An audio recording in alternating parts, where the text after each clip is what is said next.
ஏதோ ஒரு காரணத்தினால நீங்க நிம்மதி இல்லாம இருக்கீங்களா? பாட்டி உங்களுக்காக ஜெபம் பண்ணுறேன். நீங்களும் என் கூட சேர்ந்து ஜெபம் பண்ணுங்க.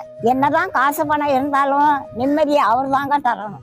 சேனைகளின் கர்த்தாவே, உமக்கே மகிமை உண்டாகட்டப்பா. நிம்மதி இல்லாத பிள்ளைகளுக்கு நிம்மதியை கொடுங்கப்பா.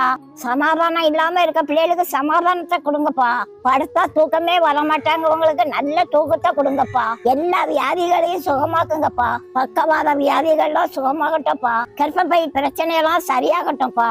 கர்ப்பப்பை கட்டிகள்லாம் கரைஞ்சி போகட்டப்பா. மார்பக கட்டியெல்லாம் கரைஞ்சி போகட்டப்பா. நிக்காத ரத்த போக்கு வியாதி எல்லாம் நிக்கட்டுப்பா. எல்லா விதமான சதுர வலிகள்லாம் நீக்கி போடுங்கப்பா. நம்பிக்கையோட என் கூட சேர்ந்து ஜெபிக்கிற பிள்ளைகளுக்கு அற்புதம் செய்யுங்கப்பா. ஒவ்வொரு பிள்ளைகளையும் சாட்சியா எழுப்புங்கப்பா. இயேசுவின் நாமத்தில் ஜெபிக்கிறேன் நல்ல பிதாவே, ஆமென். கவலைப்படாத ராசாத்தி, உங்களுக்காக நான் பாட்டி ஜெபம் பண்ணிருக்கேன். நீங்களும் நம்பிக்கையோட ஜெபம் பண்ணுங்க. ஏசப்பா உங்களுக்கு அற்புதம் செய்வாருங்க. அவரை தேடி வந்த